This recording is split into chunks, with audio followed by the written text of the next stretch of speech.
Welcome to Explore Everything.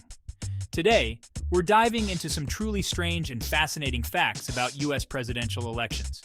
We're talking about a system where the person with the most votes can still lose, where millions of dollars change hands in the shadows, and where the fate of the nation often comes down to a handful of sweaty-palmed voters in Ohio. So buckle up, because we're about to uncover 10 things about US presidential elections that will leave you both deeply informed and profoundly disturbed. Just another Tuesday, then. Let's start with the system that confuses everyone, the Electoral College. In America, when you vote for president, you're not actually voting for the president. You're voting for electors who choose the president. And in most states, electors aren't legally required to vote for the candidate who won the popular vote. This can lead to the candidate who won the popular vote still losing the election. Here's another fun quirk of American democracy: time zones. When polls close on the East Coast, it's still afternoon on the West Coast. Californians might already know who's likely to win based on early results. Imagine seeing a movie, but everyone outside is discussing the ending. It kind of takes the suspense out of it, doesn't it? Except this movie is a multi-billion-dollar democratic process. Now let's talk about money, because, as we all know, it makes the political world go round. And in America, there's a special kind of political money called Super PAC money. Super PACs, or political action committees, are groups that can spend unlimited amounts of money supporting or attacking a candidate. It's like giving a toddler an unlimited supply of candy and then being surprised when they turn into a sticky, hyperactive mess. Except in this case, the toddler is the American political system, and the sticky mess is the overwhelming influence of wealthy donors and special interests. The real kicker here is that these super PACs often don't have to disclose who's donating to them. So you've got these shadowy organizations pouring millions of dollars into attack ads and campaign events, and nobody knows who's pulling the strings. This lack of transparency has led to concerns about corruption and undue influence.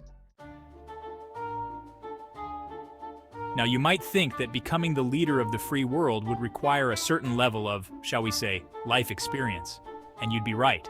The US Constitution requires presidential candidates to be at least 35 years old. But here's the thing about rules. Some people just love to find loopholes. And over the years, there have been a few ambitious youngsters who've tried to argue their way around the age requirement. Let's talk about battleground states, those special snowflakes of the electoral map that get showered with attention every 4 years. These are the states, like Ohio, Florida, and Pennsylvania, that are considered in play for either the Democratic or Republican candidate. Imagine a group of friends trying to decide where to go for dinner. Most of them have already made up their minds: pizza or tacos, the usual suspects. But there's always that one friend, the swing vote, who could go either way depending on their mood. That friend, my friends, is the battleground state of this analogy. Because these states are so crucial to winning the presidency, campaigns pour an absurd amount of money and resources into trying to sway them. Here's a fun fact that will make you question the very fabric of American democracy. You can win the popular vote and still lose the presidential election. That's right, the candidate who gets the most votes from actual human beings can still end up on the losing side thanks to the Electoral College. It's like putting your heart and soul into baking a cake for a competition, only to have the judges give the prize to a store-bought sheet cake because it has more frosting. Sure, it's technically a cake, but does it represent the true spirit of baking? Probably not. This has actually happened 5 times in US history, most recently in 2016. And each time it sparked a heated debate about the fairness and relevance of the Electoral College. Supporters of the Electoral College argue that it protects the interests of smaller states and prevents candidates from focusing solely on densely populated areas. Social media, the digital town square where everyone has a megaphone and nobody can hear themselves think. It's also become a major force in US presidential elections, for better or for worse. Candidates now have direct access to voters through platforms like Twitter, Facebook, and Instagram. They can bypass traditional media outlets and share their message directly, which can be both empowering and terrifying depending on your perspective. Social media has been credited with increasing voter engagement and providing a platform for marginalized voices. But it's also been blamed for spreading misinformation, deepening political divides, and turning elections into a never-ending popularity contest. It's like giving a politician a flamethrower and a unicycle and then telling them to juggle while riding through a crowded room. You know what's weird?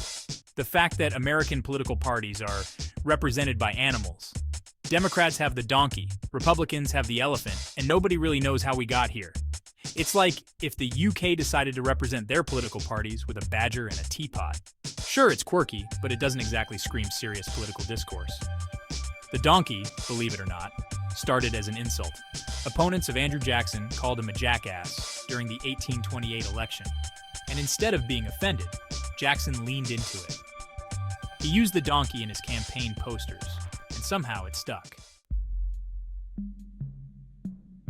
Let's talk about mail-in voting, the practice of casting your ballot through the magical power of the Postal Service.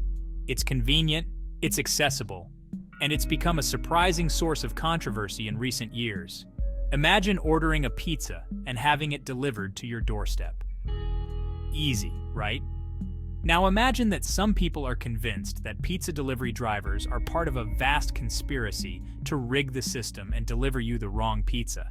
That's essentially the mail-in voting debate in a nutshell.